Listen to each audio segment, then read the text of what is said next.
Cicak adalah salah satu hewan melata yang dapat merayap di dinding. Namun dalam Islam cicak menjadi hewan yang diperangi dan dibunuh. Dalam salah satu hadits, Rasulullah menyebut cicak sebagai penjahat kecil sehingga beliau menganjurkan untuk dibunuh. Hadits ini disebutkan dalam Sahih Muslim yang berbunyi. Artinya, dari Said bin Abi Waqqas radhiyallahu an bahwa Nabi Muhammad sallallahu alaihi wasallam memerintahkan membunuh cicak, dan beliau menamainya si penjahat kecil. Hadis riwayat Muslim, diriwayatkan dari Saibah Maulah atau bekas budak Al-Faqih bin Al-Mughirah bahwa dirinya menemui Aisyah radhiyallahu anhuma dan melihat ada tombak tergeletak di rumahnya. Ia pun bertanya pada Aisyah, "Wahai Ummul Mukminin, apa yang engkau lakukan dengan tombak ini?" Aisyah menjawab, "Kami menggunakannya untuk membunuh cicak. Karena Rasulullah Shallallahu Alaihi Wasallam memberitahu kami bahwa tatkala Ibrahim radhiyallahu anhu dilemparkan ke dalam api, semua binatang di atas bumi berusaha memadamkan kobaran api kecuali cicak. Ia justru meniup-niupkan apinya supaya berkobar semakin besar. Maka Rasulullah pun memerintahkan untuk membunuhnya." Hadis riwayat Ibnu Majah, Ibnu Hibban dalam Sahihnya, Syekh Syuaib menyatakan bahwa sanadnya sahih. Hukum membunuh cicak. Kesunahan membunuh cicak telah dijelaskan dalam banyak riwayat. Bahkan terdapat pahala yang banyak jika melakukan pukulan beberapa kali terhadapnya. Namun, perlu ditafsirkan lebih mendalam apakah masih relevan. Mengutip dari buku Kajian Islam Profesi Peternakan oleh Retno Wityani, keutamaan dan pahala yang kita dapatkan ketika membunuh cicak adalah sebagaimana yang disebutkan Rasulullah Sallallahu Alaihi Wasallam sebagai berikut. Artinya, barang siapa membunuh cicak dengan sekali pukulan, maka dia mendapat kebaikan sekian dan sekian. Barang siapa membunuh cicak dengan 2 kali pukulan, maka dia memperoleh kebaikan sekian dan sekian, yang lebih sedikit daripada yang pertama.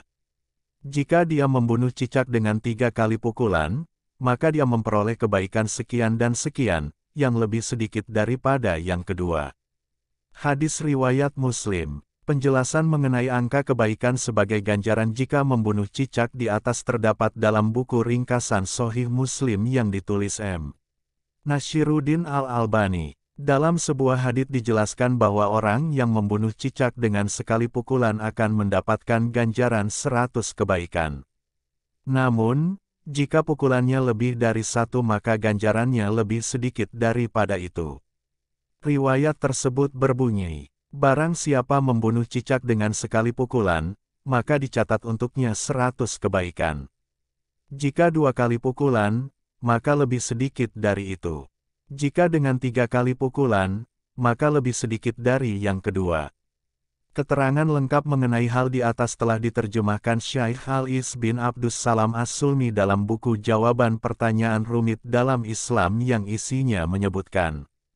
Yang dimaksudkan dari dibanyakannya pahala dalam pukulan pertama sewaktu membunuh cicak adalah anjuran untuk berinisiatif atau bergegas membunuhnya dan anjuran untuk membunuhnya dalam sekali pukulan.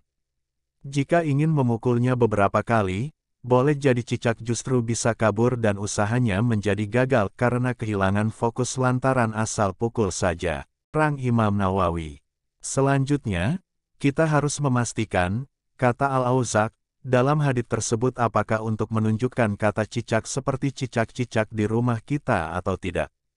Imam An-Nawawi dalam syarah Muslimnya menjelaskan bahwa auzaq atau cicak yang dimaksud dalam hadits tersebut adalah yang sejenis Samul Abrash, yakni cicak yang dapat mendatangkan penyakit. Seperti yang ditegaskan lagi oleh An-Nawawi sebagai Al-Hasyaratul Mu'zi, hewan yang dapat menyakiti.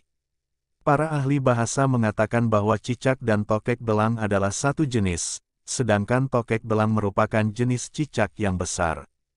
Para ahli bahasa sepakat bahwa cicak merupakan binatang yang menyakiti. Bentuk jamaknya adalah auzaq dan wazgan.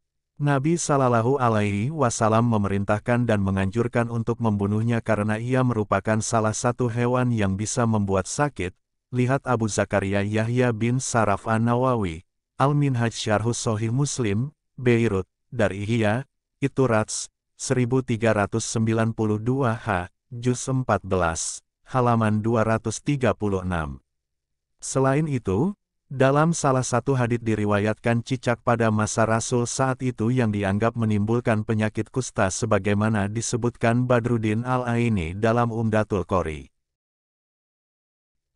Artinya, cicak tersebut terdapat zat yang dapat menimbulkan penyakit kusta. Lihat Badruddin Al-Aini, Umdatul Qori Syarah Sahih Bukhari, Beirut, Dar Ihya Turats, tanpa tahun, halaman 250. Saat memahami hadis di atas perlu diketahui bahwa pokok pembahasannya adalah karena cicak dianggap mampu menimbulkan penyakit, bukan semata adanya dendam atas tindakan cicak kepada Nabi Ibrahim alaihissalam. Selain itu, kata auzak tidak boleh dipahami sebagai cicak yang ada di rumah karena berbeda maksudnya. Apakah cicak di dalam rumah kita bisa menimbulkan penyakit?